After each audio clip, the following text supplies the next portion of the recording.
Hi everyone, we're back again. It's me again, right? But in this video, I'll talk about something very much so my favorite thing is trading reversals, the liquidity areas, the areas of interest, whatever we want to call them. And I think it's a super important knowledge for people who are especially trying to figure their way out in trading. Because for me, I did it all myself. I had to learn everything myself, and it took me a hella long time, and I hated that. But if I can make it easier for anyone, I'll be very happy, and that's what I'm here for, right?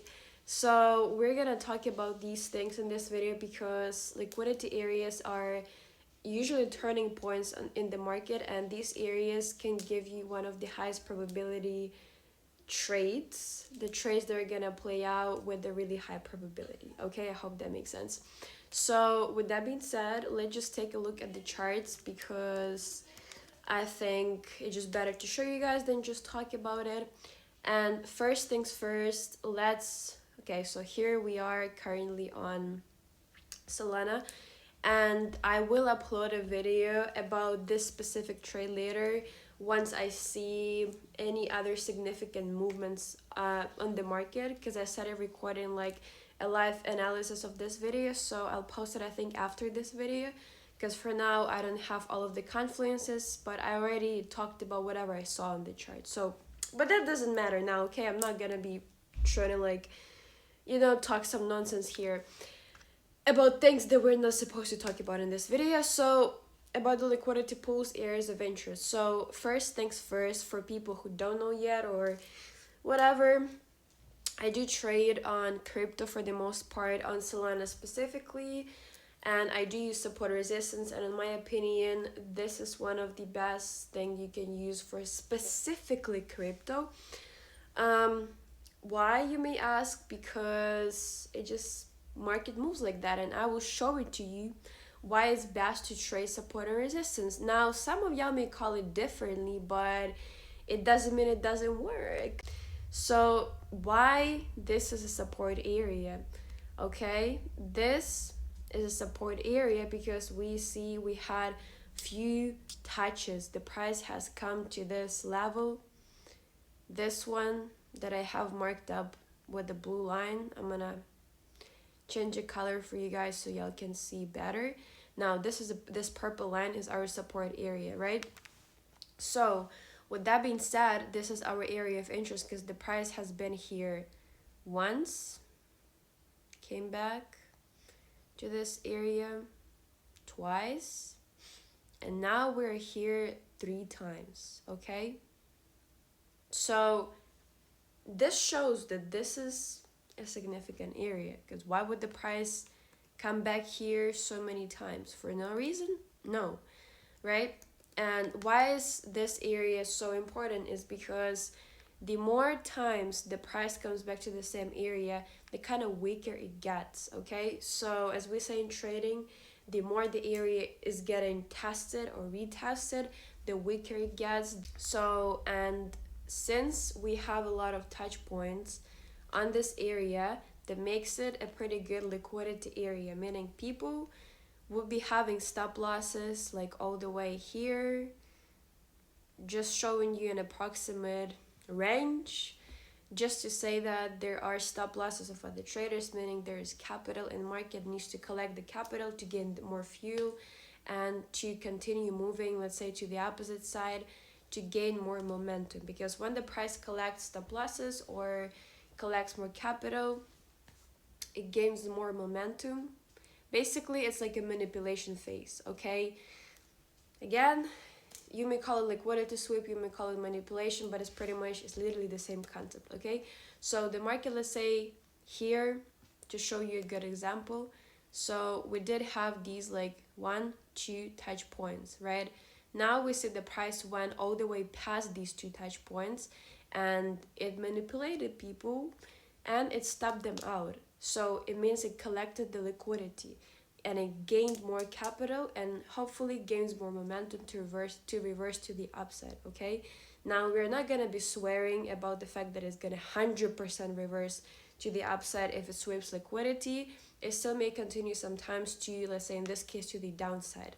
But oftentimes when we are in these areas and price sweeps liquidity with additional confirmations, with additional confluences, we can decide and see the price is actually reversing, right? So I explained why these areas are so important. Also, it's not only support area, but I'll talk about the resistance area a bit later. But for now, we have a good example of a support. So in this case, we see the liquidity sweep, and then we need some other confirmations that show there is more of a buying momentum occurring on the market. On 1 hour time frame, we're not really seeing this because we still are very much so bearish, and the price didn't give us a good confluence to actually be sure that it is going to reverse to the upside. However, on the 30-minute time frame, we see this engulfing bullish candlestick, but in my opinion, this is still not enough of a confluence because 30-minute time frame for swing trading is pretty low time frame, and I wouldn't really rely on it as much. So I'm not gonna use it as a confluence because I never really place my trades based off 30-minute time frames.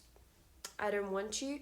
I prefer to see confirmation on 1 hour time frame because it's a higher probability for me, just to be sure, just to be safer. So I'll just leave it as that. But let's go back in time and I'll show you other examples of support and resistance and why they're good. And I usually prefer to take trades only based off support or resistance.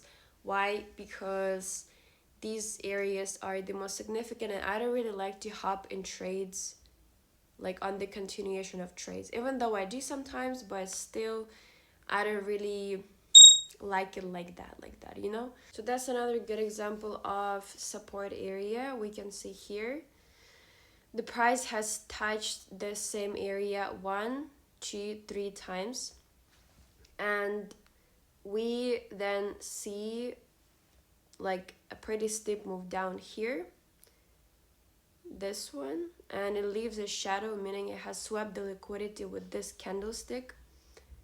It did sweep the liquidity, and usually when we are seeing long shadows on support or resistance areas, that means it's a pretty good liquidity sweep, and it's a not enough of a confluence to think the price is going to 100% reverse, but it's one of the good confluences that you can top up with some other confluences and place a trade.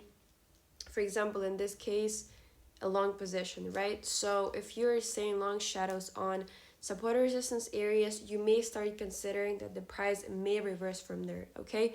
But don't hop in trades straight up when you see the long shadow and support or resistance. It doesn't work like that. So, but this is a daily time frame, right? Now, if we go to, I'm gonna mark up this area so I see where it is, but now we would prefer to go to a bit lower time frame to see what we can see there. Now, on the 4-hour time frame, we can see that here is this area that I said that we had a liquidity sweep. We still have this long shadow, and now what we need to see is a confirmation that there is, in this case, there is enough of buying pressure.